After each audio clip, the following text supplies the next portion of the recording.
L'acteur français Bastien Bouillon a su s'imposer dans le monde du cinéma au fil des années, avec en point d'orgue La Nuit du 12.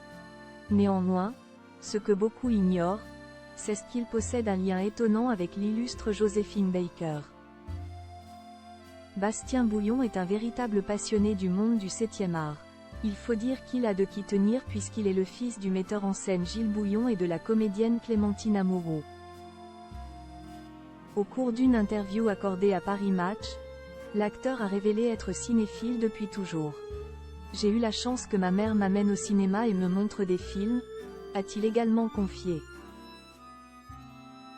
En 2023, sa carrière dans le monde du cinéma prend un nouveau tournant lorsqu'il reçoit le tant convoité César du meilleur espoir masculin pour son rôle dans La Nuit du 12, un thriller franco-belge sorti en l'année précédente.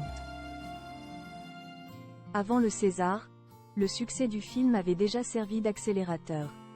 Les choses commençaient à bouger et le César est venu se rajouter à cela. Cela a complètement changé ma carrière. Je reçois beaucoup de propositions. Je vais tourner dans de gros projets, mais je vais continuer de faire des premiers films et des films à l'économie plus fragile, a-t-il confié, toujours dans les colonnes de nos confrères. Bastien Bouillon, petit-neveu de Joséphine Baker. Comme de nombreux acteurs, Bastien Bouillon n'est pas le seul membre de sa famille à connaître la célébrité. Les liens familiaux dans le monde artistique sont souvent source d'inspiration. Outre celle avec ses parents, son arbre généalogique révèle une connexion inattendue avec une figure emblématique du XXe siècle, Joséphine Baker. Au sujet de cette dernière, Bastien Bouillon a déjà confié « Lorsque je vois un documentaire ou que je lis une BD sur Joséphine, je me dis « C'est marrant qu'elle ait été présente à la naissance de mon père ou à celle de ma tante, que mon grand-père, chez qui j'ai rangé mon César d'ailleurs, ait été son assistant et son neveu.